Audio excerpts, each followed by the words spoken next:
Anti diabetic drugs को पढ़ने से पहले हमें पता होना चाहिए कि हमारे पास कौन कौन सी टाइप्स हैं डायबिटीज़ की, ठीक है।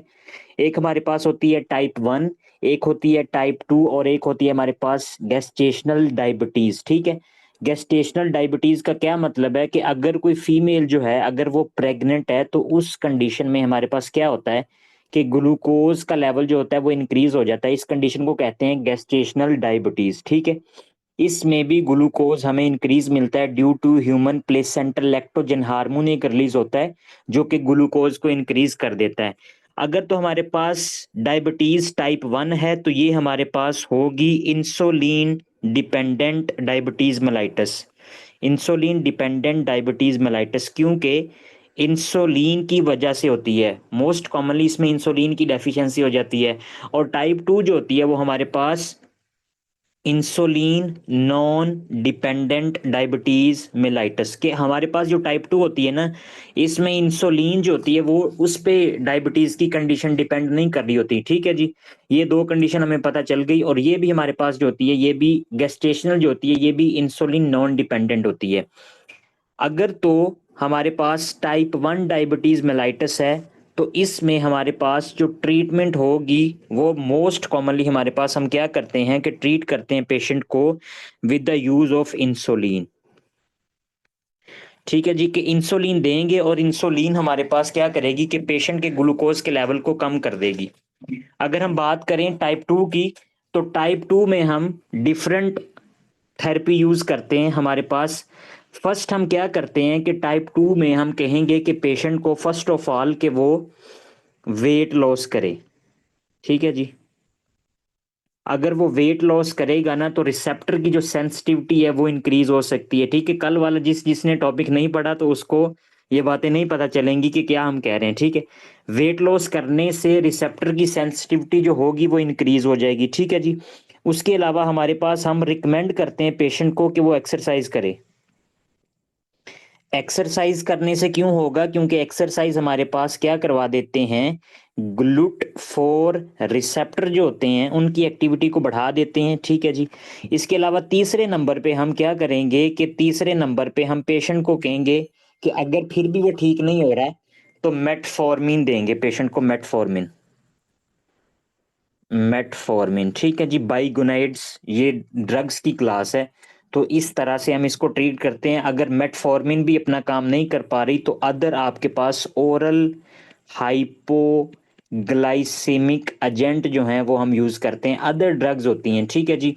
ओरल हाइपोग्लाइसेमिक एजेंट जो कि हमारे पास क्या करेंगी कि ब्लड ग्लूकोज को मेंटेन करेंगी, ये बात होगी। नेक्स्ट हमारे पास गेस्टेशनल डायबिटीज जो है इसको ट्रीट करने के लिए सेम हम टाइप 2 वाली जो हमारे पास कंडीशन है वही करते हैं कि पहले हम क्या करेंगे कि इसको एक्सरसाइज, ठीक है जी, और वेट लॉस रिकमेंड करेंगे। अगर ये आपके पास काम नहीं कर पा रही तो इसके बाद आपने इसको मेटफॉर्मिन नहीं देनी, ठीक है।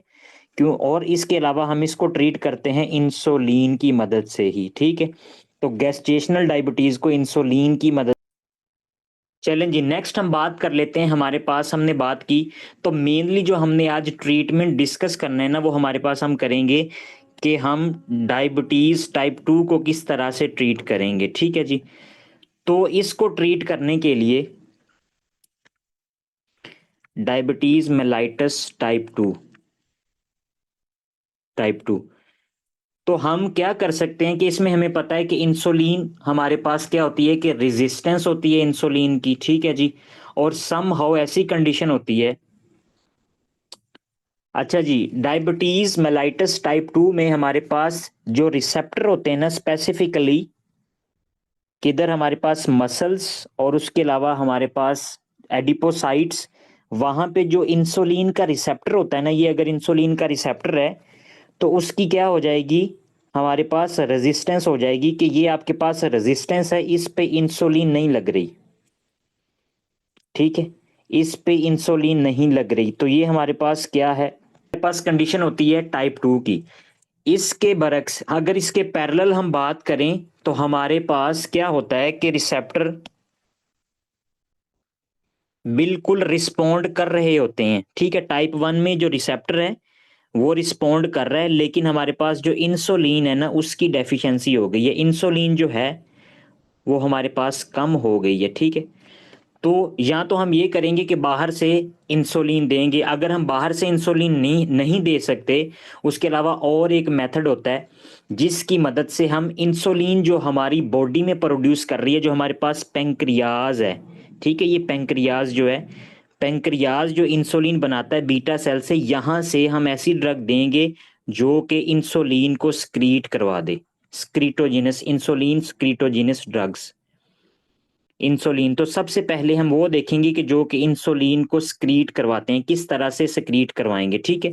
और ये जो हमारे पास इंक्रीज इंसुलिन सक्रीशन ड्रग्स जो होती हैं, इनकी क्लास है, इनको हम कहते हैं sulfonyl urease drugs, sulfonyl urease, ठीक है जी। सबसे पहले हम इनको डिस्कस करेंगे।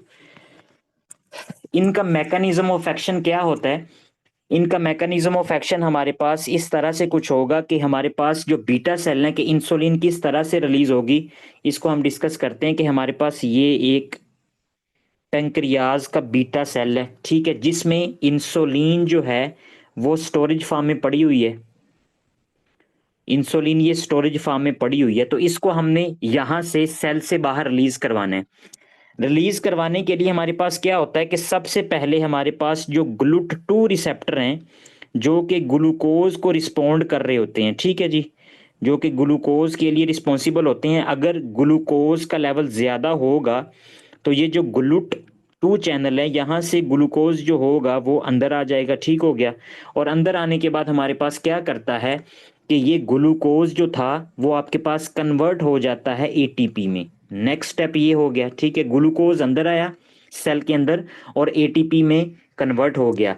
ये एटीपी जब सेल के अंदर इंक्रीज हो जाती है ना, तो हमारे पास इसी सेल के ऊपर हमारे पास एक और ट्रांसपोर्टर होते हैं जिनको हम कहते हैं एटीपी डिपेंडेंट पोटाशियम चैनल्स, ठीक है जी, एटीपी डिपेंडेंट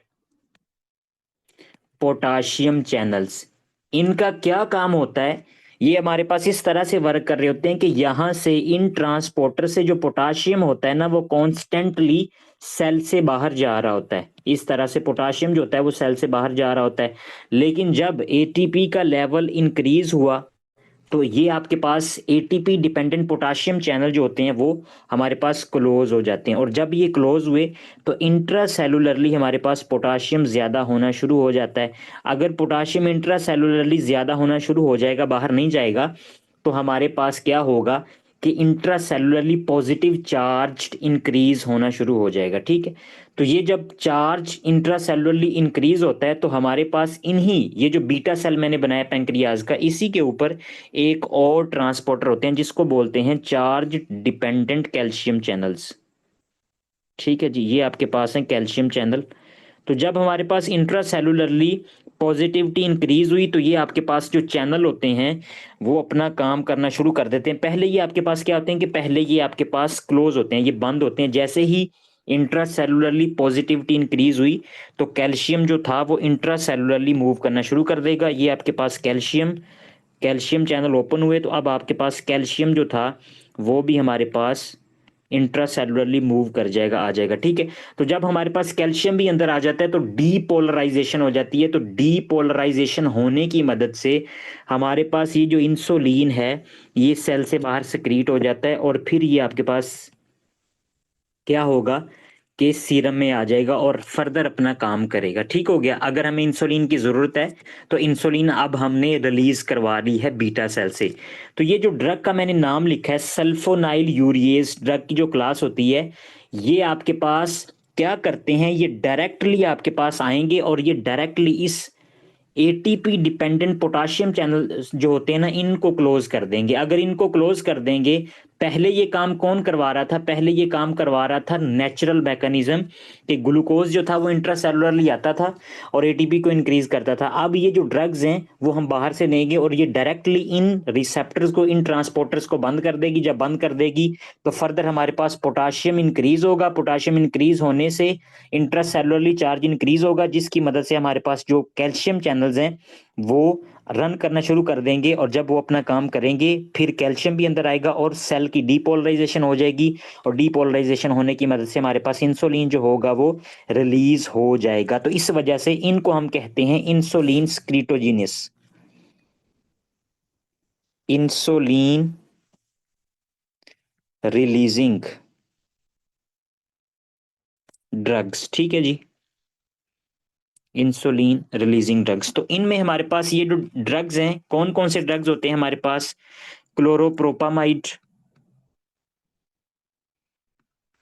क्लोरोप्रोपामाइड, ठीक है जी। उसके अलावा हमारे पास ग्लिपिजाइड, ग्लिपिजाइड्स, ठीक है। उसके अलावा ग्लाइब्यूराइड, ग्लाइब्यूराइड। तो ये हमारे पास सारी ड्रग्स हैं जो कि सेम मैकेनिज्म करेंगी, और ये ड्रग हम जब देते हैं तो ये हमारे पास इन चैनल को ब्लॉक कर देती हैं। ठीक है जी। अब हमारे पास नेक्स्ट, हमने इसका मैकेनिज्म ऑफ एक्शन देख लिया और हमें पता चल गया कि ये ड्रग्स कौन कौन सी हैं, ठीक है, किस तरह से काम करेंगी।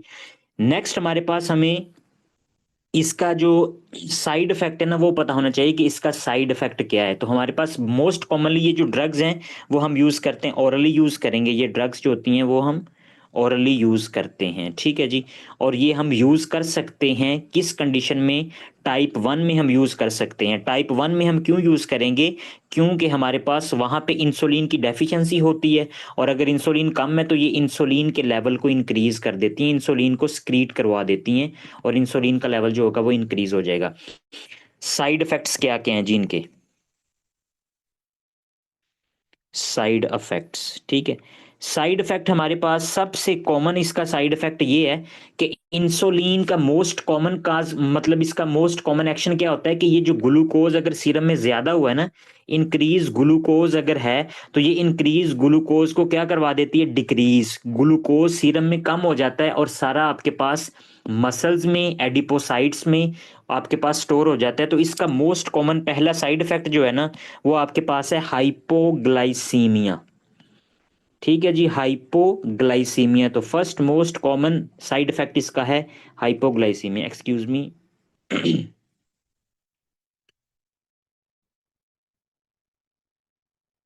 ठीक है जी, पहली बात हमने कर ली। उसके अलावा हमारे पास जो ड्रग्स है ना, क्लोरोप्रोपामाइड, ये जो ड्रग है ये आपके पास इसी क्लास की सल्फोनाइल यूरियाज जो ड्रग है ये करवाती है डाई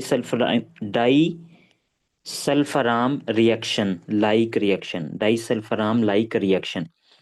ये हमारे पास क्या कंडीशन होती है? डाई सल्फराम लाइक रिएक्शन हमारे पास अगर कोई बंदा अल्कोहल इंटेक करता है बहुत ज्यादा, तो वो हमारे पास क्या हो जाता है कि फ्लशिंग, मतलब उसका जो फेस होता है वो बहुत ज्यादा रेड हो जाता है। बहुत ज्यादा रेड क्यों होता है? क्योंकि हमारे पास जो अल इथानॉल है एसिटाल्डिहाइड में कन्वर्ट होती है, और फिर आपके पास उसका फर्दर मेटाबॉलिज्म होता है।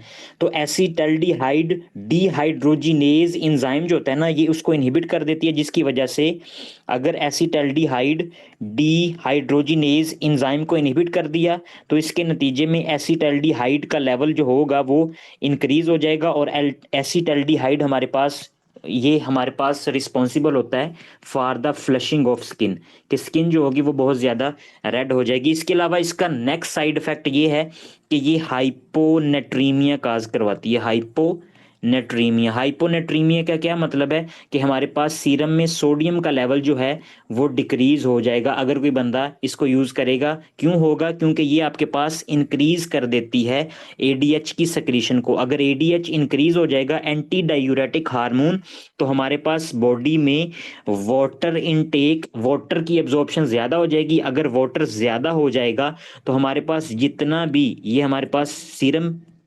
सीरम में अगर वाटर ज्यादा है तो इसके पैरेलल हमारे पास जो सोडियम होगा ना वो कम हो जाएगा, सॉल्वेंट बढ़ जाएगा, सल्यूट कम हो जाएगा, तो जिसके नतीजे में हमारे पास हाइपोनेट्रीमिया के साथ पेशेंट जो होगा वो प्रेजेंट करेगा। ठीक हो गया? ठीक है जी। मोस्ट कॉमन साइड इफेक्ट जो है सल्फोनाइल यूरिएज का वो यही है कि वो हाइपोग्लाइसीमिया काज करवाती है। इसके अलावा हमारे पास सेकंड क्लास ड्रग है जो कि सेम इंसुलिन की सेक्रेशन करवाते हैं, उनका नाम है मेग्लिटिनाइड्स। मैग्लिटिनाइड्स, ठीक है, ये भी आपके पास इनका जो मैकेनिज्म ऑफ एक्शन है वो सेम है, जैसे हमने सल्फोनाइल यूरिएज का कहा कि वो भी हमारे पास क्या करवाएंगी, ये सोडियम पोटेशियम एटीपेज पंप को बंद कर देंगी, जिसके नतीजे में इंसुलिन जो होगी वो रिलीज होगी, ठीक है। इसकी हमारे पास क्लास की जो ड्रग हैं वो हमारे पास होती हैं नेटाग्लिनाइड, ठीक है, और उसके अलावा दूसरे नंबर पे रिपाग्लिनाइड, रिपाग्लिनाइड, ठीक है। तो यहाँ पे अब हमने वो सारी ड्रग्स डिस्कस कर ली जो कि इंसुलिन को स्क्रीट करवाती हैं, ठीक है, सल्फोनाइल यूरिएज और दूसरी मैग्लिटानाइड्स। अब हमारे पास यहाँ पे एक बात आपको बताने लगा हूं कि हमारे पास एमसीक्यूज में वो ये पूछेगा एग्जामिनर के कौन सी आपके पास एंटी डायबिटिक ड्रग हैं जो कि हाइपोग्लाइसीमिया काज करवाती हैं, हाइपोग्लाइसीमिया, ठीक है, सारी हाइपोग्लाइसीमिया नहीं करवाती। तो आपको पता होना चाहिए कि जिस ड्रग के एंड पे आइड आएगा ना, आइड, ये आपने याद रखना है, जिसके एंड पे आइड आएगा वो हमेशा हाइपोग्लाइसीमिया काज करवाएगी, ठीक है। नेटिग्लिनाइड, रेपिग्लिनाइड, ये आपके पास एंड पे आइड आ रही है, आइड आ रहा है। उसके बाद हमने ये पढ़ी थी क्लोरोप्रोपामाइड, आइड आ रहा है एंड पे, ठीक है जी। ग्लिपिजाइड एंड पे आइड आ रहा है, तो जिसके एंड पे आइड पे खत्म होगी वो ड्रग का कॉमन साइड इफेक्ट होगा, वो सारी की सारी ड्रग्स जो होंगी वो हाइपोग्लाइसीमिया काज करवाएंगी, ठीक है। इसके अलावा इसका नेक्स्ट साइड इफेक्ट ये है कि ये हमारे पास वेट गेन करवा देती हैं drugs, weight gain. Weight gain इस वजह से होगा क्योंकि हमारे पास इंसुलिन के लेवल को इंक्रीज कर रही हैं। अगर इंसुलिन जो है वो बॉडी में ज्यादा हो गई, इंसुलिन, तो इंसुलिन का काम ये है कि हमारे पास जितने एडिपोसाइट्स फैट सेल्स होते हैं ना, उनमें हमारे पास क्या करवा देती हैं, ग्लूकोज की स्टोरेज करवा देती हैं इन दी फॉर्म ऑफ ट्राइग्लिसराइड। तो ज्यादा से ज्यादा फैट्स आपके पास जो होंगे वो बॉडी में अकोमोलेट हो जाएंगे ड्यू टू इंसुलिन इफेक्ट। तो इसकी वजह से अगर इंसुलिन बढ़ गई है बॉडी में तो एडिपोसाइट्स जो हैं आपके पास फैट सेल्स जो बढ़ जाएंगे, जिसके नतीजे में ये पेशेंट जो होगा वो वेट गेन के साथ प्रेजेंट करेगा, ठीक हो गया। तो ये हमारे पास थी एक ड्रग हमने पढ़ ली है हमारे पास जो कि इंसुलिन की सिक्रीशन को इंक्रीज करवाती है। अब हम चलते हैं नेक्स्ट ड्रग, नेक्स्ट क्लास के ऊपर, ऐसी ड्रग्स जो हमारे पास इंसुलिन को तो नहीं बढ़ाती लेकिन वो बॉडी में जो हमारे पास इंसुलिन की अगर रेजिस्टेंस हो चुकी है तो उसको किस तरह से कम करेगी, तो वो बात हम करते हैं। तो नेक्स्ट हमारे पास ड्रग है मेटफॉर्मिन। मेटफॉर्मिन, मेटफॉर्मिन हमारे पास ड्रग ऑफ चॉइस है इन डायबिटीज टाइप 2 में। टाइप 2 में ड्रग ऑफ चॉइस जो होती है वो हमारे पास होती है मेटफॉर्मिन। ये बात आपने कभी भी नहीं भूलनी। इसका मैकेनिज्म ऑफ एक्शन क्या है, तो मैकेनिज्म ऑफ एक्शन इसका ये है कि सबसे पहले ये हमारे पास हेपेटिक ग्लूकोनियोजेनेसिस के जो लीवर में ग्लूकोनियोजेनेसिस का प्रोसेस होता है ना, ये इसको इनहिबिट कर देती है। ग्लूकोनियोजेनेसिस का क्या मतलब होता है कि न्यू ग्लूकोज बनना, तो ये ग्लूकोनियोजेनेसिस को इनहिबिट करेगी। इसके अलावा हमारे पास glycogenolysis, hepatic glycogenolysis, hepatic glycogenolysis को भी इनहिबिट कर देती है। इसके अलावा ये दो जो थे इनको तो इसने कर दिया इनहिबिट, ठीक है, नेगेटिव। और कौन से ऐसे इफेक्ट हैं जिसको ये इंक्रीज करती है ताकि ये हेल्पफुल हो सके, ग्लाइकोलाइसिस का प्रोसेस जो होता है वो उसको इन्हांस कर देती है, ग्लाइकोलाइसिस, ग्लाइकोलाइसिस जिससे ग्लूकोज यूटिलाइज होके एटीपी बनाता है, ठीक है।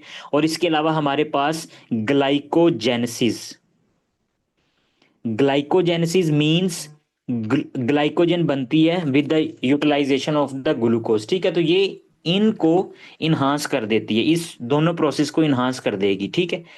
अब हमारे पास ये जो ड्रग्स हैं ना ऑरली यूज की जाती हैं, टाइप 2 में हम देंगे, इसी से रिलेटेड इसका साइड इफेक्ट है। ये जो मैकेनिज्म ऑफ एक्शन इसका है वो हमारे पास हो गया कि मैकेनिज्म ऑफ एक्शन इसका यही है जो मैंने आपको लिख दिया है।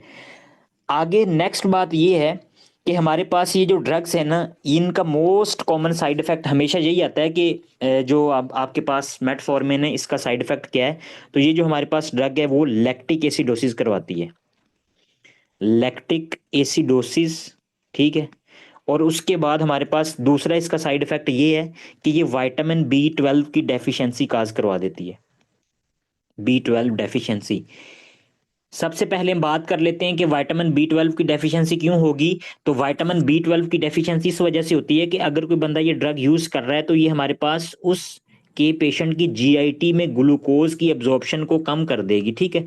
अगर ग्लूकोज की एब्जॉर्प्शन को कम करती है तो स्पेसिफिक ये नहीं होता कि भाई ये ग्लूकोज है तो ग्लूकोज को ही मैं नहीं एब्जॉर्ब करवाऊंगी। सारी ही आपके पास जीआईटी की एब्जॉर्प्शन जो होती है ना, वो आपके पास वो डिक्रीज हो जाती है, जिसके नतीजे में आपके पास विटामिन B12 भी हमारे पास टर्मिनल इलियम से एब्जॉर्ब होना होता है, तो जिसके नतीजे में विटामिन B12 की डेफिशिएंसी होगी। और अगर विटामिन B12 की डेफिशिएंसी है तो मेगैलोब्लास्टिक अनीमिया, मेगैलोब्लास्टिक अनीमिया के साथ जो पेशेंट होगा वो प्रेजेंट करेगा, ठीक है। ये बात होगी। लैक्टिक एसिडोसिस, तो लैक्टिक एसिडोसिस क्यों होती है? क्योंकि हमारे पास एनअरोबिक जो मेटाबॉलिज्म है वो हो रहा होता है। एनअरोबिक मेटाबॉलिज्म हमारे पास ये जो ग्लाइकोलाइसिस जो है इसको जब इन्हांस करती है ना, तो ग्लाइकोलाइसिस का जो प्रोसेस होता है, ग्लाइकोलाइसिस, ठीक है। ग्लाइकोलाइसिस फर्दर आपके पास जो रन करता है, मतलब कि इसके नतीजे में बॉडी एटीपी बनवाती है इससे, एटीपी, ठीक है। फर्दर ये हमारे पास जो पाथवे होता है टीसीए साइकिल में चला जाता है। टीसीए साइकिल के बाद हमारे पास ये पाथवे ऑक्सीडेटिव फास्फोरिलेशन में चला जाता है। उसके अलावा हमारे पास ग्लूकोनियोजेनेसिस का प्रोसेस जो होता है उसमें फर्दर कन्वर्ट हो जाता है। तो ये सारा ग्लूकोज होता है। ग्लूकोज ग्लाइकोलाइसिस में जाएगा, टीसीए साइकिल में जाएगा, ऑक्सीडेटिव फास्फोरिलेशन में, ग्लूकोनियोजेनेसिस में। तो ये सारे पाथवेज जो होते हैं वो हमारे पास सेल के अंदर चल रहे होते हैं, ठीक है। अब हमारे पास मैंने कहा कि ये जो ड्रग है वो ग्लूकोनियोजेनेसिस को इनहिबिट कर देती है। अगर वो ग्लूकोनियोजेनेसिस को इनहिबिट कर रही है ना, तो ये जो ग्लाइकोलाइसिस होगा ना, इसका जो पाथवे होगा वो हमारे पास कन्वर्ट हो जाएगा इन द लैक्टिक एसिड, ठीक है। तो इसके नतीजे में लैक्टिक एसिड बनना शुरू हो जाएगा, क्योंकि फर्दर आगे पाथवे जो है वो मेटाबॉलिज्म प्रॉपर नहीं हो रहा। और लैक्टिक एसिडोसिस पेशेंट जो होगा उसकी बॉडी में लैक्टिक एसिडोसिस हो जाएगा, कि लैक्टिक एसिड डेपोजिट होना शुरू हो जाएगा, ठीक है। अगर और ज्यादा हम इसको डीपली स्टडी करें ना, तो हमारे पास बॉडी में बायोकेम का कॉन्सेप्ट है कि कोरी साइकिल चल रहा होता है। कोरी साइकिल क्या होता है कि हमारे पास लीवर और उसके बाद मसल्स जो होते हैं वो आपस में कनेक्टेड होते हैं। हमारे पास जो लीवर में ग्लूकोज से पायरोवेट और पायरोवेट से लैक्टेट, ये जो मसल्स में लैक्टेट बनता है वो हमारे पास फर्दर आ जाता है लीवर में, और लीवर में यही लैक्टेट फर्दर पायरोवेट और पायरोवेट कन्वर्ट हो जाता है ग्लूकोज में, ठीक है। और ये ग्लूकोज दोबारा आ जाता है मसल्स में, इसको बोलते हैं कोरी साइकिल। अब हमारे पास मैंने ऊपर लिखा कि ये हमारे पास ग्लूकोनियोजेनेसिस को इनहिबिट कर रही है, ग्लूकोनियोजेनेसिस को इनहिबिट कर रही है। तो अगर हमारे पास ये लैक्टेट है, ये पायरोवेट है और ये ग्लूकोज है, पायरोवेट से ग्लूकोज बनना ये प्रोसेस कहलाता है ग्लूकोनियोजेनेसिस। तो अगर ये प्रोसेस बंद होगा तो हमारे पास ये कोरी साइकिल प्रॉपर चलेगा नहीं चलेगा, तो ये जितना भी लैक्टेट होगा वो बॉडी में अकोमोलेट होता जाएगा और ये आपके पास लैक्टिक एसिडोसिस करवा देगा, ठीक है। अब ये जो ड्रग होती है वो किस किस कंडीशन में आपने यूज नहीं करनी। सबसे पहले अगर कोई पेशेंट है, वो आपके पास उसकी जो किडनी है, किडनी का कोई इशू चल रहा है, ठीक है, रीनल इनसुफिशियंसी है, तो फिर आपने इसको यूज नहीं करना। रीनल इनसुफिशियंसी, ठीक है जी। उसके अलावा हमारे पास अगर कोई पेशेंट जो है ना, वो आपके पास इस्कीमिक हार्ट डिजीज का है, इस्कीमिक हार्ट डिजीज का है, ठीक है जी, तो उसमें भी आपने इसको नहीं यूज करना, क्योंकि जो हमारे पास लैक्टिक एसिड होता है ना वो किडनी से एक्सक्रीट होना होता है, बॉडी से बाहर जाना होता है। अगर आपके पास आप ऐसी किडनी पहले ही खराब है और ऊपर से आपने ये ड्रग यूज की है, तो जितना भी लैक्टिक एसिड होगा वो बॉडी में अकोमोलेट होना शुरू हो जाएगा। तो आपने रीनल इंसुफिशियंसी वाले पेशेंट में बिल्कुल यूज नहीं करनी। Ischaemic heart disease, ischaemic heart disease में हमारे पास जो अगर हार्ट के जो मसल्स हैं, अगर इस्कीमिक होगा, अब कंडीशन होगी ऑक्सीजन नहीं होगी, तो हमारे पास एन अरोबिक मेटाबॉलिज्म शुरू हो जाता है ना। अगर एन अरोबिक मेटाबॉलिज्म शुरू हो जाएगा तो इसके नतीजे में ये भी आपके पास ज्यादा से ज्यादा लैक्टिक एसिड बनाएगा, तो ये भी बना रहा है और ऊपर से मेटफॉर्मिन भी बना रही है, तो इस नतीजे में भी सवेयर लैक्टिक एसिडोसिस हो सकता है। तो इन दोनों कंडीशन में आपने मेटफॉर्मिन जो है वो यूज नहीं करनी। और इसका जो डिजायर इफेक्ट है कि हमारे पास ये जो ड्रग होती है वो हमारे पास वेट लॉस करवा देती है, वेट लॉस, ठीक है। इसके नतीजे में वेट लॉस होता है और ये डिजायर इफेक्ट है। और ये आपके पास एमसीक्यूज है कि कौन सी ऐसी ड्रग है जो कि हमारे पास वेट लॉस करवाती है, ठीक है। तो वो आपके पास है मेटफॉर्मिन, और इसका साइड इफेक्ट मोस्ट कॉमन क्या है कि ये लैक्टिक एसिडोसिस करवाती है। ये दोनों आपके पास एमसीक्यूज हैं, आपको पता होना चाहिए, ठीक है जी। अच्छा जी, नेक्स्ट हमारे पास जो ड्रग हम डिस्कस करने लगे हैं, थायाजोलिडाइनिडायोन्स। थायाजोलिडाइनिडायोन्स, ठीक है। ये हमारे पास ऐसी ड्रग है जिसको हम ओरली यूज करते हैं, ओरली। और थायाजोलिडाइनिडायोन जो क्लास है, इसमें हमारे पास जो ड्रग्स हैं वो आपके पास हैं ग्लिटाजोन, पियोग्लिटाजोन, ग्लिटाजोन, ये हमारे पास ड्रग्स हैं इसमें।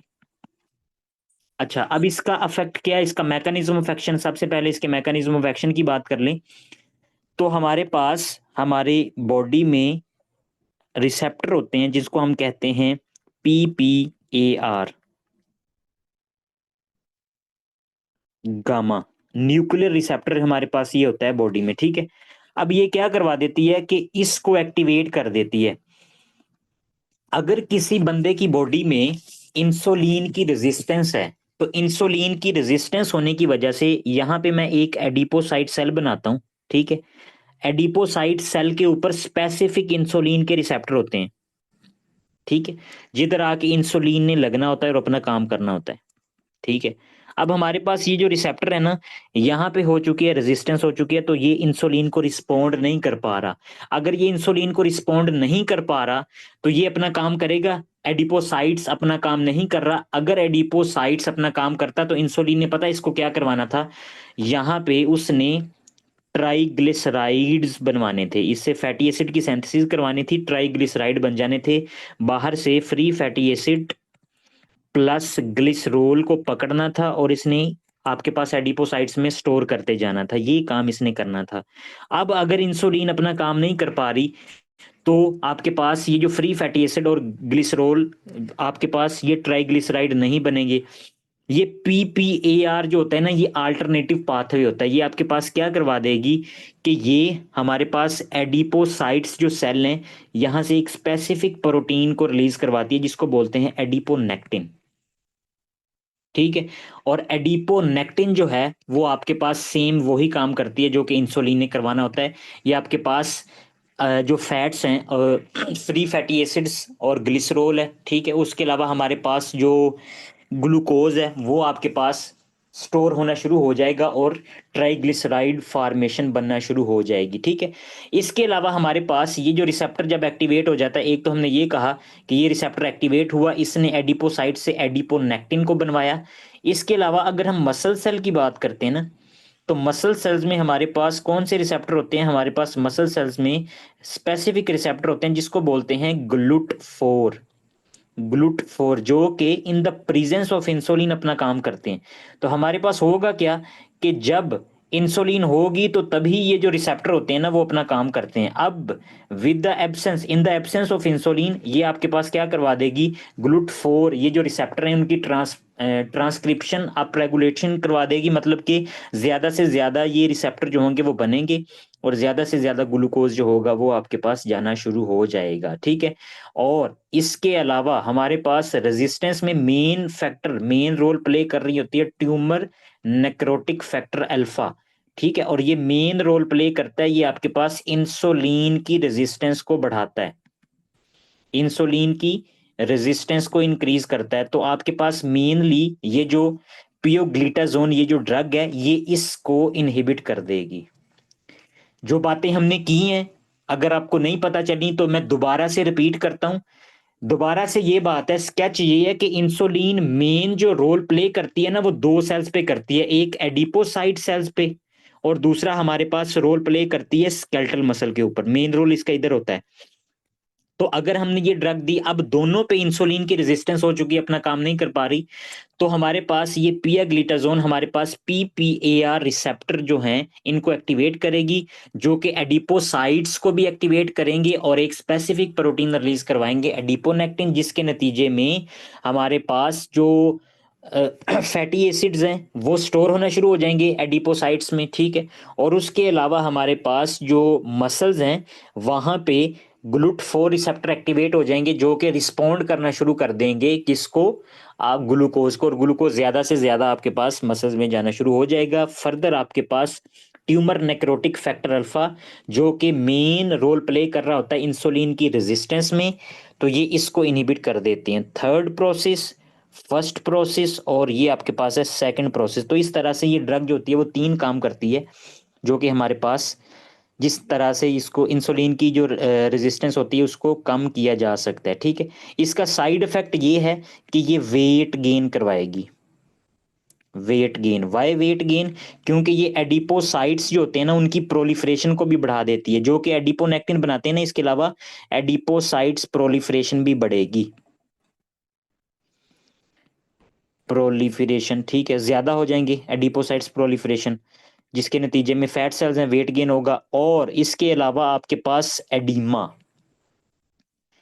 एडीमा और हार्ट फेलियर का रिस्क को बढ़ा देती है। वाई?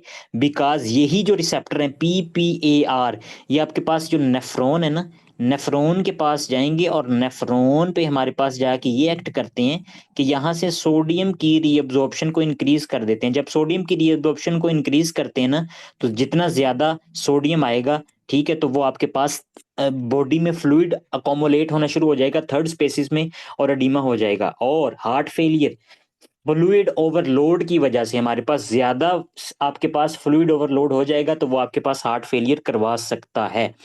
यहाँ पे यहाँ पे जितनी बातें अभी तक हमने पढ़ी हैं, ठीक है, उनको नट शेल में अगर मैं कंपाइल करना चाहूं तो वो हमारे पास ये है। आपको पता होना चाहिए कि हमारे पास जो मेटफॉर्मिन है, मेटफॉर्मिन, ये हमारे पास मेन इसका काज क्या है, लैक्टिक एसिडोसिस।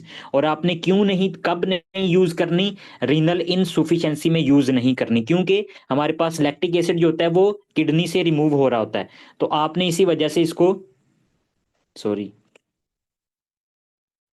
तो हमारे पास किडनी से रिमूव हो रहा है, तो मेटफॉर्मिन लैक्टिक एसिडोसिस करवाती है, रीनल इनसुफिशियंसी में यूज नहीं करनी, ठीक है। और इसका हमारे पास जो डिजायर इफेक्ट है वो ये है कि ये वेट लॉस करवाती है, ठीक है, वेट लॉस हो जाएगा। और ओबीज पेशेंट होता है वैसे टाइप 2 में, तो ये आपके पास बेनिफिशियल है। नेक्स्ट जो बात आपको पता होनी चाहिए वो ये है कि पास पायोग्लिटाजोन, ये जो ड्रग है इसका साइड इफेक्ट मेन क्या है कि ये आपके पास वेट गेन करवाती है, और अडीमा और heart failure, oedema heart failure. अगर कोई पेशेंट जो है ना वो आपके पास हार्ट फेलियर का, तो उसमें बिल्कुल नहीं देनी पियाग्लिटाजोन, वो इसको वर्स कर देगी, ठीक है। और ये वेट गेन करवाती है, ठीक है। दो बातें होगी। तीसरी बात हमने ये कहा था कि जो इंक्रीज करते हैं इंसुलिन की सक्रीशन को, जैसे सल्फोनाइल यूरिएस, उसके अलावा आपके पास मैग्लिटिनाइड्स जो थी, इनका main most common side effect क्या था कि ये हाइपोग्लाइसीमिया काज करवाती हैं। तो अभी तक हमने तीन क्लासेस पढ़ी हैं।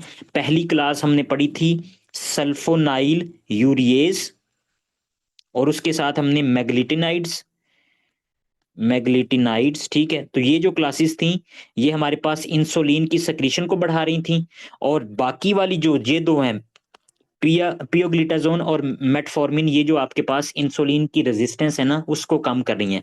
जितना अभी तक हमने पढ़ा है इसको हम पढ़ते हैं बुक पे जाके, फिर हम अगली क्लासेस जो हैं वो बाद में पढ़ेंगे।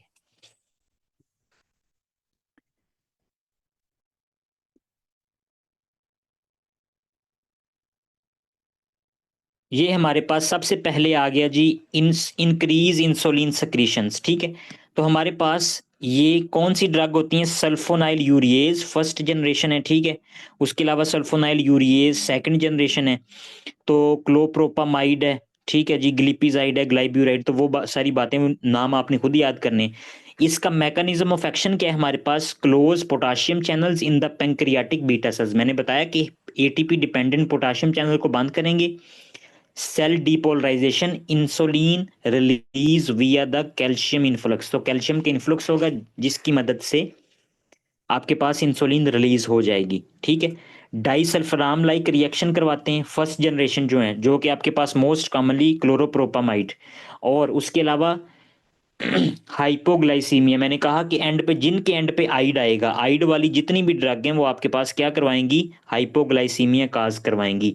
Increase in renal insufficiency, hypoglycemia renal insufficiency में इंक्रीज हो जाएगा। इसका मतलब ये है कि अगर कोई पेशेंट जो है उसकी किडनी खराब है, ठीक है, तो इस ड्रग की एक्सक्रीशन जो होनी होती है ना वो किडनी से होनी होती है।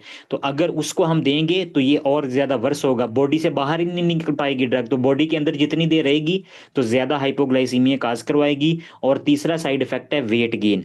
दूसरी आपके पास जो क्लास है मैग्लिटिनाइड्स जो हैं, नेटिग्लिनाइड और रेपिग्लिनाइड, ये जो ड्रग हैं इनका भी सेम एक्शन है, मैकेनिज्म ऑफ एक्शन, ठीक है, और सेम ही साइड इफेक्ट है। ये दोनों ही इंसुलिन को बीटा सेल से रिलीज करवाती हैं, ठीक है।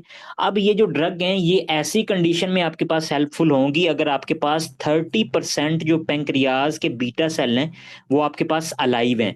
क्योंकि हमारे पास, हमने कल पढ़ा था कि जैसे ही हमारे पास बॉडी में अर्ली कंडीशन में इंसुलिन की, अगर कोई बंदा टाइप 2 का है ना, तो अर्ली कंडीशन में जब रेजिस्टेंस होती है ना तो इंसुलिन की सक्रीशन जो होती है वो ज्यादा हो जाती है।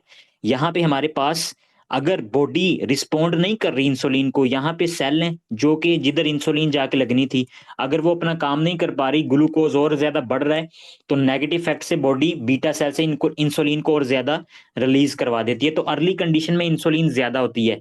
After long period of time, मतलब कि आफ्टर 2 3 4 5 मंथ्स, इंसुलिन जो सेल आपके पास क्या होते हैं वो ब्रोक डाउन, बस्ट हो जाते हैं, वो आपके पास लाइसिस हो जाती है उनकी, क्योंकि वो इतने ज्यादा इंसुलिन बना बना के वो अपना काम ही ज्यादा सारा मतलब डिस्ट्रॉय हो जाते हैं। तो आपके पास बाद में प्रोग्रेसिवली जो इंसुलिन का लेवल होगा ना वो डिक्रीज मिलेगा। अर्ली कंडीशन में टाइप 2 में इंसुलिन ज्यादा होगी और बाद में आपके पास इंसुलिन कम हो जाएगी, क्योंकि सेल जो होते हैं वो डिस्ट्रॉय हो जाते हैं।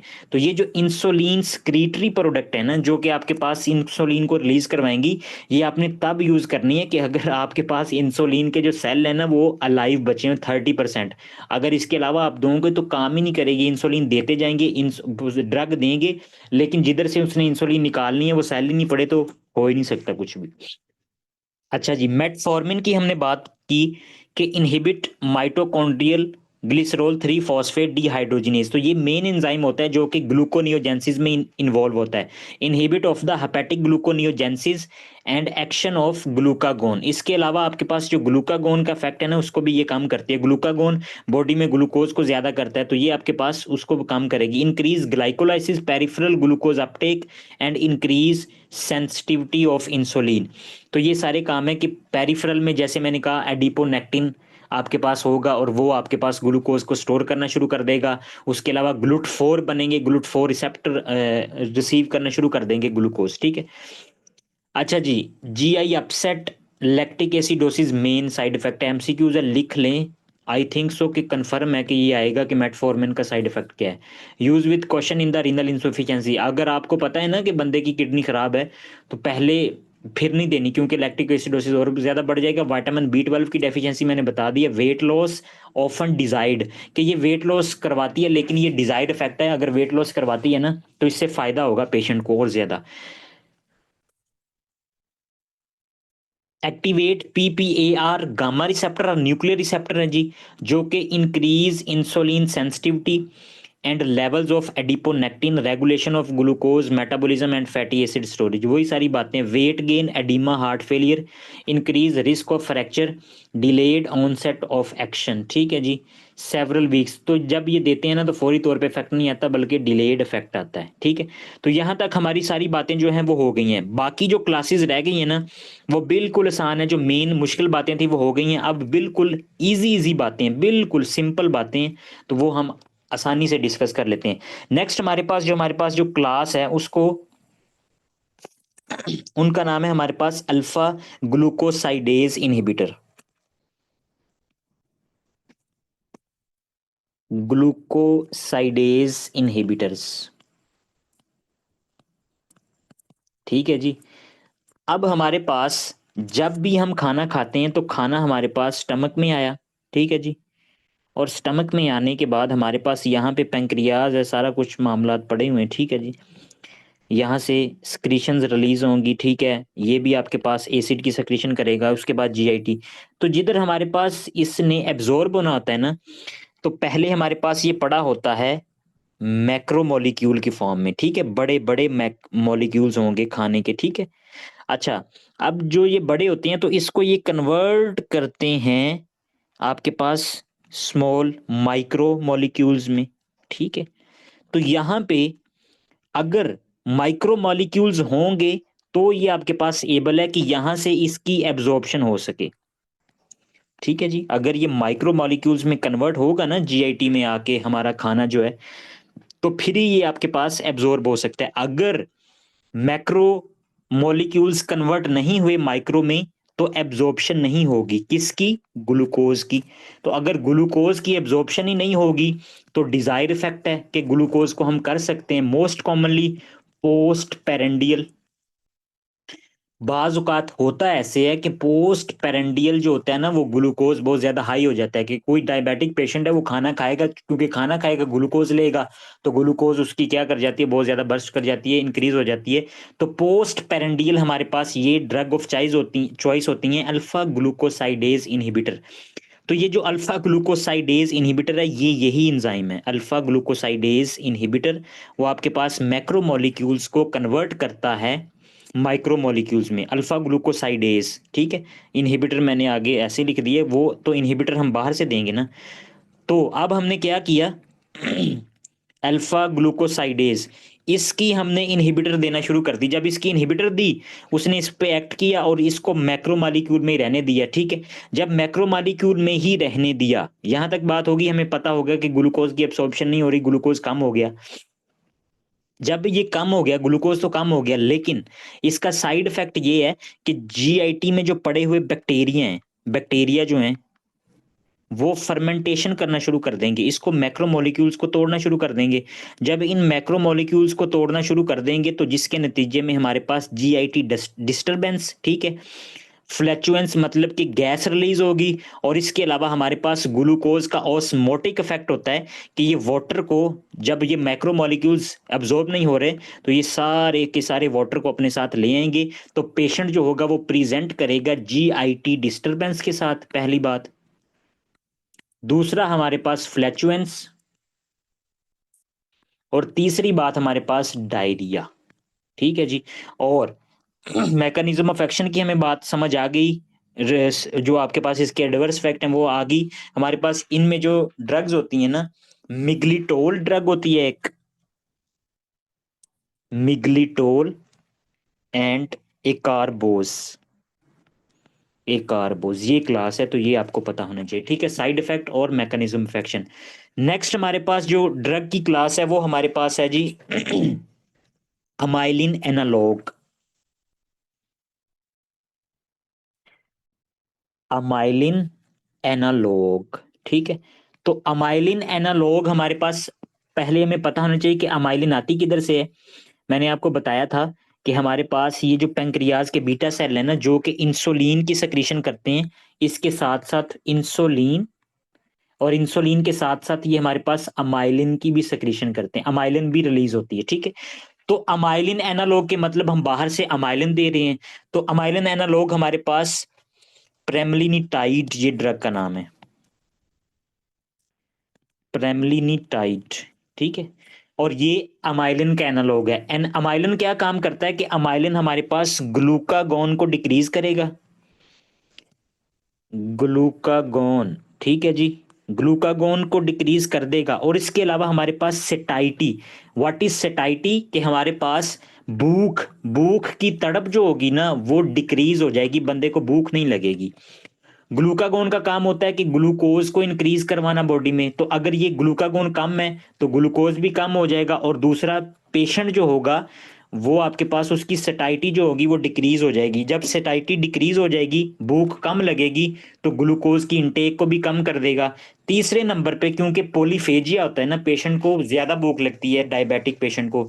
तीसरे नंबर पे हमारे पास डिक्रीज गैस्ट्रिक एम्पटिंग, कि जो गैस्ट्री हमारे पास स्टमक की एम्प्टी है ना, उसको कम कर, मतलब देर से गैस्ट्रोपैरेसिस की तरफ ले जाएगा, मतलब कि ज्यादा जल्दी जो स्टमक है वो हमारे पास खाली नहीं होगा, तो ये उसी के साथ रिलेटेड है, सेटाइटी को कम कर देता है, ठीक है।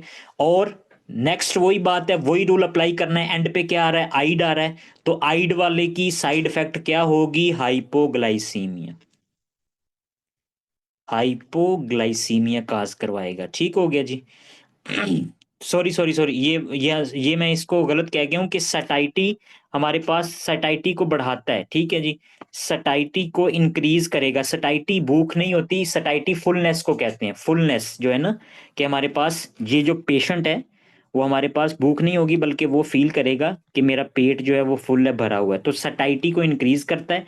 हमारे पास हाइपोथैलेमस में जो सेंटर होता है, हंगर सेंटर है ना, उसको जाके ये इनहिबिट कर देगा, और गैस्ट्रिक एम्पटी को भी कम करेगा, ठीक है। इसको थोड़ा सा करेक्ट कर लीजिएगा, सटाइटी को इंक्रीज करवा देता है, फीलिंग ऑफ फुलनेस। हमारे पास दो क्लासेस रह गई हैं सिर्फ। पहले हम डिस्कस करेंगे हमारे पास इनक्रीटेंस। इनक्रीटेंस हमारे पास क्या होते हैं कि ये ग्लूकागोन लाइक पेप्टाइड 1।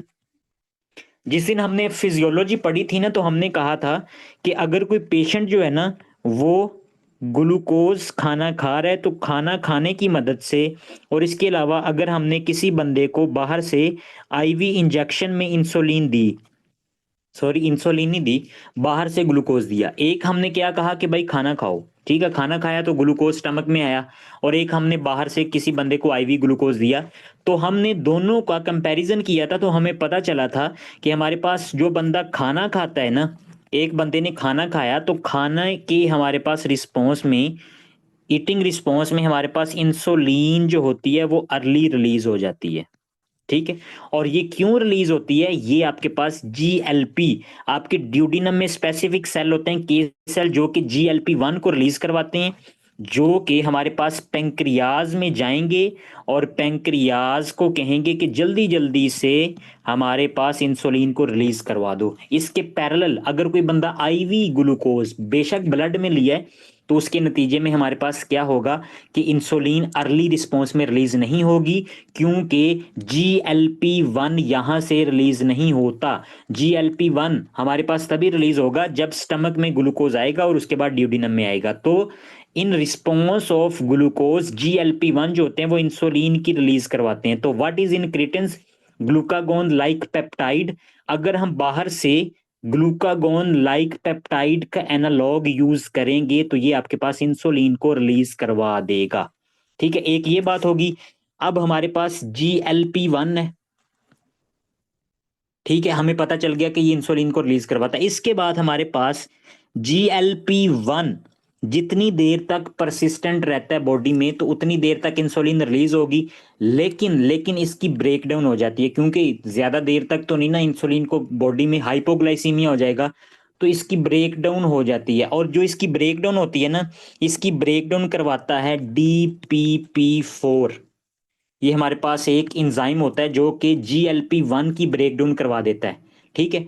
अब एक हम ट्रीटमेंट वो देंगे कि इसका एनालॉग दे देंगे, कि बाहर से हमने GLP-1 दे दिया, ठीक है, और दूसरा हम ये करेंगे कि हम बाहर से DPP-4 इनहिबिटर दे देते हैं, ताकि इसकी ब्रेकडाउन ही ना हो, और ज्यादा से ज्यादा आपके पास GLP-1 जो है बॉडी में इंक्रीज रहे, ताकि वो इंसुलिन के रिलीज को करवाता रहे, ठीक हो गया। अब मैकेनिज्म हमें पता चल गया। इसके बाद हमारे पास जो GPL-1 जो है ना, ये इसके एंड में हमारे पास टाइड आएगा। टाइड जो है ना, GPL,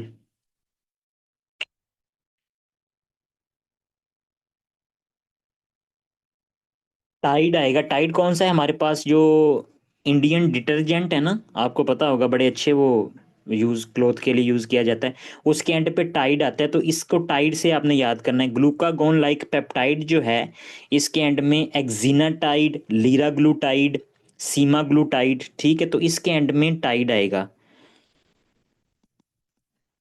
लीनाग्लूटाइड, ठीक है। और फर्दर नेक्स्ट अगर हम चलते हैं, तो मैंने बात की DPP-4 inhibitor, DPP-4 inhibitor, sorry,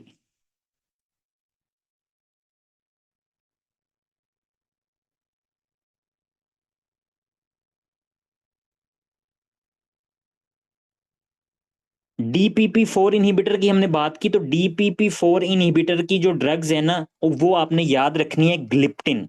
ठीक है, ग्लिप्टिन से भी याद रख सकते हैं, या लिप्टन से भी याद रख सकते हैं। लिप्टन पाकिस्तानी जो चाय का प्रोडक्ट है ना, सॉरी पाकिस्तानी नहीं है आई थिंक सो, लेकिन वो यूज पाकिस्तान में होता है। तो लिप्टिन एंड पे आएगा। कौन सी लिप्टन? Linagliptin, saxagliptin, linagliptin, saxagliptin. ठीक है, तो ये हमारे पास इस तरह से आप इनको याद कर सकते हैं। ठीक है, GLP-1 एनालॉग एंड पे टाइड आएगा, और हमारे पास लीनाग्लिप्टिन जो है उसके एंड पे, सॉरी, DPP4 इनहिबिटर जो हैं उनके एंड पे ग्लिप्टिन आएगा। ठीक है, तो ये आपके पास ये बुक से बाकी फर्दर आप इनको याद कर लीजिएगा।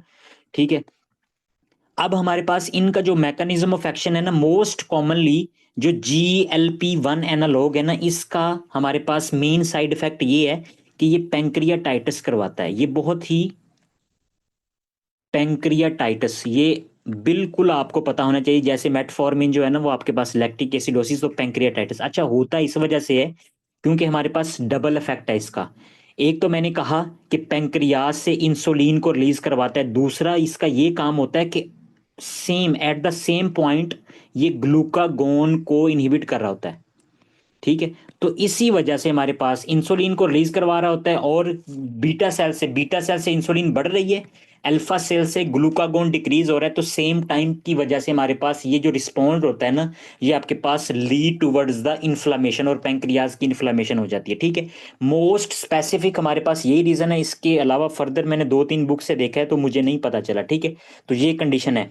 और DPP4 ये हमारे पास जो इनहिबिटर होते हैं, लीनाग्लिप्टिन, सैगाग्लिप्टिन, ये ड्रग्स आपके पास इन्फेक्शन के रिस्क को बढ़ा देती हैं। इन्फेक्शन मतलब कि एनी बैक्टीरियल इन्फेक्शन, और most commonly upper respiratory infection, और प्लस हमारे पास यूरिनरी इन्फेक्शन जो होता है ना, इन दोनों के रिस्क को इंक्रीज कर देती हैं। ठीक है जी, आखिरी क्लास हमारे पास हम डिस्कस करते हैं, और वो हमारे पास है बहुत ही आसान, सबसे आसान है, सोडियम ग्लूकोज को ट्रांसपोर्टर इनहिबिटर, ग्लूकोज को ट्रांसपोर्टर इनहिबिटर्स। ठीक है जी, और होता कुछ इस तरह से, अगर हम बात करें तो afferent efferent Bowman capsule, PCT, descending loop of Henle, ascending loop of Henle, distal convoluted tubule, और एंड पे आपके पास होती है कोलेक्टिंग डक्ट। तो ये हमारे पास जो PCT है ना, इसको अगर मैं विजुलाइज करूं, थोड़ा सा बड़ा करूं, तो यहाँ पे आपके पास स्पेसिफिक चैनल्स होते हैं इस तरह से। PCT के चैनल को मैंने बना लिया, और ये आपके पास है बेजोलेटरल साइड। यहाँ पे क्या होता है कि सोडियम ग्लूकोज को ट्रांसपोर्टर होते हैं, जिसके नतीजे में सोडियम और ग्लूकोज जो होता है वो आपके पास सेल में जा रहा होता है, और सेल से फिर आपके पास फर्दर यहाँ पे इस ट्रांसपोर्टर की मदद से ब्लड में जा रहा होता है। तो ये जो आपके पास सोडियम ग्लूकोज को ट्रांसपोर्टर इनहिबिटर्स हैं, ये इस चैनल को बंद कर देंगे। अगर इसको बंद कर देंगे तो हमारे पास ये जो ल्यूमिनल एरिया है, ये ल्यूमिनल एरिया है, अगर ये ल्यूमिनल एरिया में से ग्लूकोज सेल में नहीं जा रहा, तो सारे का सारा ग्लूकोज जो होगा वो यूरिन में आ जाएगा। तो ये ग्लूकोज यूरिया करवाता है। ठीक है, और ग्लूकोज के पास अफिनिटी होती है कि वो वाटर को अपने साथ अट्रैक्ट करता है, और बहुत ही ज्यादा डिहाइड्रेशन काज करवा सकता है। ठीक है जी, सोडियम ग्लूकोज को ट्रांसपोर्टर PCT पे हमने बंद करवा दिए, और जो ड्रग्स हैं वो आपके पास हैं ग्लीफ्लोजिन, एंड पे आएगा ग्लीफ्लोजिन। सबके ग्लूकोज फ्लोजिन मतलब फ्लो कर रहा है, ग्लू फ्लो कर रहा है, ग्लूकोज फ्लो कर रहा है, तो ग्लीफ्लोजिन। ठीक है, एंड पे आएगा। और उसके अलावा आपके पास ग्लीफ्लोजिन, डेपा ग्लीफ्लोजिन, कैना, डेपा, तो ये सारी ग्लीफ्लोजिन होती हैं। यहां तक बात होगी इसकी, हमें मैकेनिज्म ऑफ एक्शन हमने देख लिया। अब आपके पास इसका जो साइड इफेक्ट वो ये है कि अगर कोई बंदा ये परसिस्टेंट लेगा ना, तो वो इन्फेक्शन, UTI इन्फेक्शन को इन्हांस कर देगी। क्यों करवा देगी UTI इन्फेक्शन को? क्योंकि हमारे पास ग्लूकोज ज्यादा है। ठीक है, यूरिन में ग्लूकोज ज्यादा है, तो ग्लूकोज चाहिए होता है आपके पास माइक्रो जितनी भी प्रोडक्ट्स हैं, तो ग्लूकोज अगर ज्यादा है तो वो आपके पास उनको हेल्पफुल होगा ग्रो करने के लिए। तो जिसके नतीजे में जो पेशेंट होगा वो आपके पास UTIs के साथ मिलेगा, यूरिनरी ट्रैक इन्फेक्शन के साथ पेशेंट जो होगा वो मिलेगा। इस ट्रीटमेंट को देने से पहले आपने ये चीज जरूर देखनी है कि क्या ये जो पेशेंट है वो आपके पास रीनल इंसुफिशियंसी का तो नहीं है, मतलब कि उसका जीएफआर सही है। बात करने का मकसद ये है कि क्या वो सही से किडनी उसकी काम कर रही है, उसकी फिल्ट्रेशन प्रॉपर हो रही है, कि क्योंकि फिल्टर होगा तो ग्लूकोज आपके पास आएगा ना नीचे। ये आपने याद रख लेना। तो इस वजह से आपने पहले चेक करना है कि रीनल इंसुफिशियंसी वाले पेशेंट को हम ये ड्रग नहीं देंगे। ठीक हो गया। तो यहाँ तक हमारे पास जितनी भी हमारे पास क्लासेस थी वो हमने डिस्कस कर ली हैं। एंड पे फर्दर क्विक रिव्यू हम मैं कर लेता हूँ, आपको सबको बता देता हूँ कि क्या क्या हमने पढ़ा है और क्या क्या हमारे पास उससे रिलेटेड बात है। सबसे पहले हमारे पास है,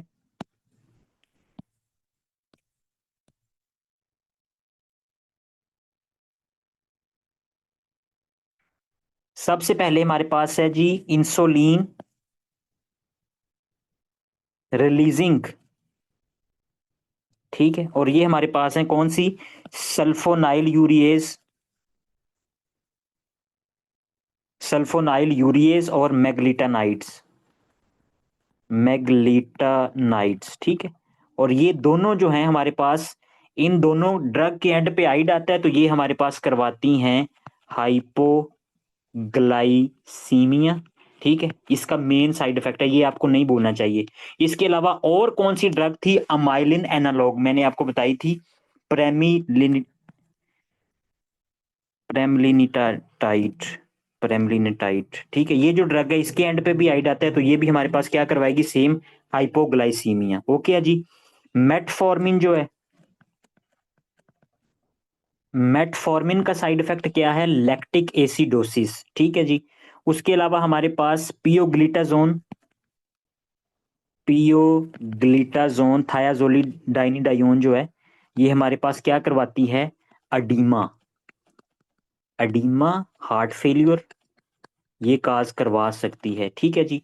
नेक्स्ट हमने बात की थी कि जो सोडियम ग्लूकोज को ट्रांसपोर्टर इनहिबिटर्स है ना, उनका साइड इफेक्ट क्या है कि वो यूटीआईज काज करवाते हैं, कि यूरिनरी ट्रैक इन्फेक्शन हो सकता है। उसके अलावा हमने इनक्रीटेंस के बारे में पढ़ा, इनक्रीटेंस। ठीक है, जो आपके पास GLP-1 है, ग्लूकागोन लाइक पेप्टाइड, वो करवाएगी पेंक्रियाटाइटिस।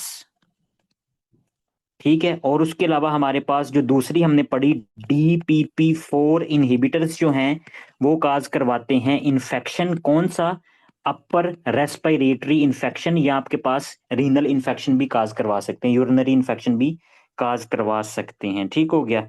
एंड पे आखिरी बात रहेगी कि हमारे पास कौन से थे, ग्लूकोसाइडेज इनहिबिटर, ग्लूकोसाइडेज इनहिबिटर जो कि मैक्रो मालिक्यूल को माइक्रो में कन्वर्ट नहीं होने दे रहे थे तो ये काज करवा रहे थे GIT अपसेट, डायरिया, फ्लैचुलेंस। ठीक है, तो ये हमारे पास, तो साइड इफेक्ट जो हैं वो आपके पास मोस्ट कॉमन है, आपको सबका पता होना चाहिए। एंड पे आइड आएगा तो हाइपोग्लाइसीमिया होगा, मेटफॉर्मिन लैक्टिक एसिडोसिस करवाएगी, pioglitazone oedema, heart failure, sodium glucose को ट्रांसपोर्टर इनहिबिटर यूटीआईज करवाते हैं, इन क्रीटिन्स जो हैं glucagon like peptide, GLP-1 pancreatitis करवाती है, DPP-4 इनहिबिटर जो है वो इन्फेक्शन काज करवाएगी, most commonly upper respiratory infection, plus glucosidase inhibitor जो है वो GIT अपसेट और प्लस डायरिया, फ्लचुएंस काज करवाते हैं। ठीक हो गया। तो ये था हमारे पास आज जो एंटी डायबिटिक ड्रग थी वो हमने